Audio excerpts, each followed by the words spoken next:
আমার এই যে স্ক্রিনে যে দেখতেছেন না, একটা মেয়ে ফুটফুটে একটা সুন্দর একটা মেয়ে ছবি দেখতেছেন না?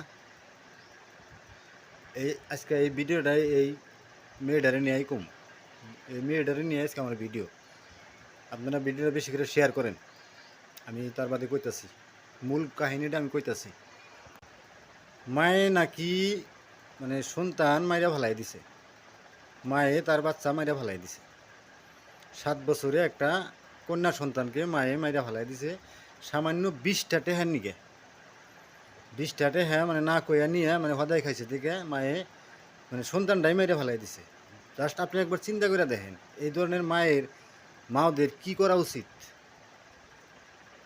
বর্তমানে যা বোঝা যায় যে ছেলের সন্তানও মায়ের কাছে সুরক্ষিত না। বেটা ছেলে মানুষ তো সবসময়, পুরুষ মানুষ তো সবসময় বাড়িতে থাকতে পারে না, ছেলের সন্তানের খোঁজ খবর সবসময় নিতে পারে না। তারা হয়তো কাম জামের নিগা ফাঁকে ফরতে যায়, মাই তো ঘরে থাকে। মায়ের দায়িত্ব হইলেও ছেলের সন্তানকে দেখা রাখা, তাদেরকে সুরক্ষিত করে রাখা। আর এই মায়ের কাছেই বর্তমানে ছেলে সন্তান সুরক্ষিত না। এই নিউজটা প্রচুর বর্তমানে ভাইরাল। এই ঘটনাটা কিন্তু অন্য কোনো দেশের না ভাই, আমাদেরই ইন্ডিয়া বরপেটার কয়েকগুছি এই ঘটনাটা ঘটছে।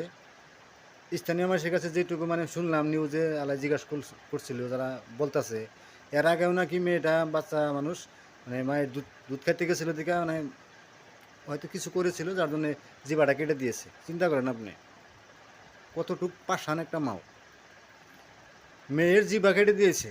তার বাদে এবার 20টা টাকা না কয়ে নিচে দিকে মানে এই ঠ্যাং ধরে নাকি আসার মারছিল, যার জন্য মানে হসপিটালেও নিয়ে গেছিলো মেয়েটা। কিন্তু ওই হসপিটাল থেকে কইছে যে মেয়েটা জীবিত নাই, ব্রেনটে নাকি রক্ত জমে গেছে। আসার মারছিল যার জন্যে মাথাটা মানে মাটির মধ্যে লাগছিল, ব্রেনটের মধ্যে রক্ত জমে গেছে, মারা গেছে সে। ওই স্থানীয় মানুষগুলো আর কি যেটুকু বলতেছে যে ওই মানে ওই মহিলাটার নাকি যাবজ্জীবন চান।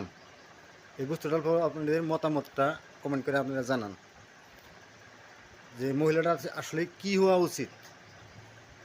সন্তান সবের ঘরেই আছে, আপনারও আছে, আমারও আছে, সবারই আছে।